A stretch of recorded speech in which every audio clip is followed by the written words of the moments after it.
আসসালামু আলাইকুম। অন্তর্বর্তী সরকারের মাখন যারা খেয়েছে, সেই মাখন খাওয়া লোকগুলোর মধ্যে নাহিদ ইসলাম, তারপর আপনার এনসিপির আহ্বায়ক নাহিদ ইসলাম, তারপর হচ্ছে আসিফ মাহমুদ সজীব ভুঁইয়া আর মাহফুজ আলম, এই তিনজন মাখনটা খুব বেশি খেয়ে ফেলেছে। মানে এত বেশি খেয়েছে বদহজমের পর্যায়ে। এখন নাহিদ ইসলাম আর মাহফুজ আলম কিছুটা পাশ কাটিয়ে বোধহয় বা কোনো না কোনোভাবে অতটা মানে প্রতিযোগিতায় আসিফ মাহমুদ সজীব ভুঁইয়া হতে পারে নাই।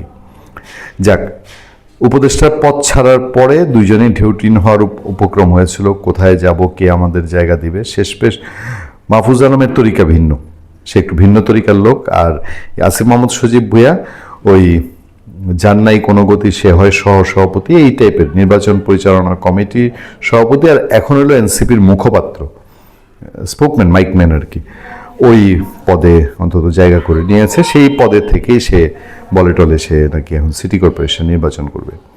আপনারা কি জানেন কিনা আমি জানি না, এই যে কয়েকটা চেনা মুখ, নাহিদ, মাহফুজ, আসিফ, সার্জিস, হাসনাত, হান্নান মাসুদ, নাসিরউদ্দিন পাটোয়ারি, তারপরে আক্তার হোসেন, এদের মধ্যে এই হাসনাত আবদুল্লাহটা, যেটা হাসনাত আবদুল্লাহ, ও অতটা মানে শিবিরের, ইসলামী ছাত্র শিবির, জামাত ইসলামীর অত বেশি ঘেঁষা অতীতে ছিল না। কিন্তু বাকিরা ম্যাক্সিমামই গুপ্ত ছিল। ওই সার্জিস ছাত্রলীগে ছিল, ছাত্রলীগের হেলমেট বাহিনীতেও ছিল বলে অনেকে কথা বলেন।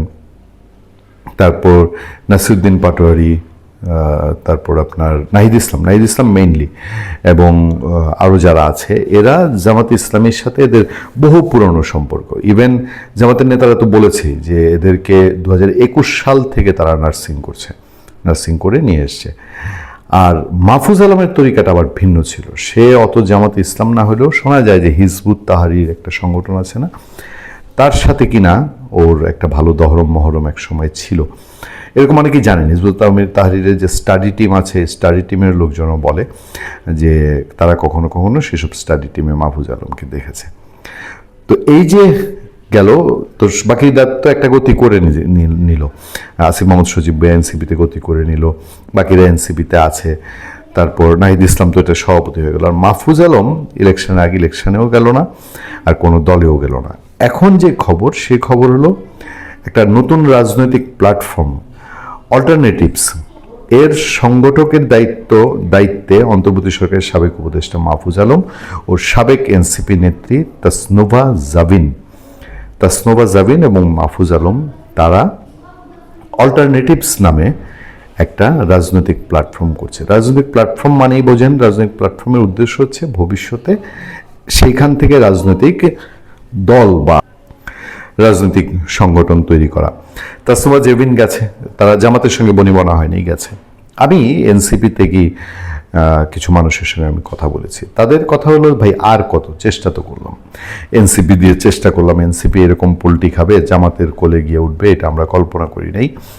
তো এখন আবার মাহফুজ আলম স্টাডি করবে, আবার কবে 5 আগস্ট 2024 আসবে, আবার কবে সেই দিন আসবে, আবার কবে মবের হাতে দেশ যাবে, আবার আমরা একটা নতুন সংগঠন করব। মানে কিছুটা হতাশ তারা, যে আসলে এখন সেই 24-এ এসে ডক্টর ইউনূসের রাষ্ট্রীয় পৃষ্ঠপোষকতায় প্রথমে প্ল্যাটফর্ম করব, ছাত্র সংগঠন করব না এসব করে তারপর এনসিপি তৈরি করা, সেই এনসিপি জামাতের ঘাড়ে চেপে 6টা আসনে জেতা, ম্যাক্সিমাম এনসিপি প্রতিষ্ঠাকালীন লোকজন ছিটকে পড়া, সেরকম আবার নতুন করে গোছানোটা আমি জানি না। তবে মাহফুজ আলমরা হাল ছাড়েননি, এইটা একটা পজিটিভ দিক। ভালো থাকবেন, সুস্থ থাকবেন। আপনাদের সাথে আমি আতিক রহমান, পূর্ণিয়া।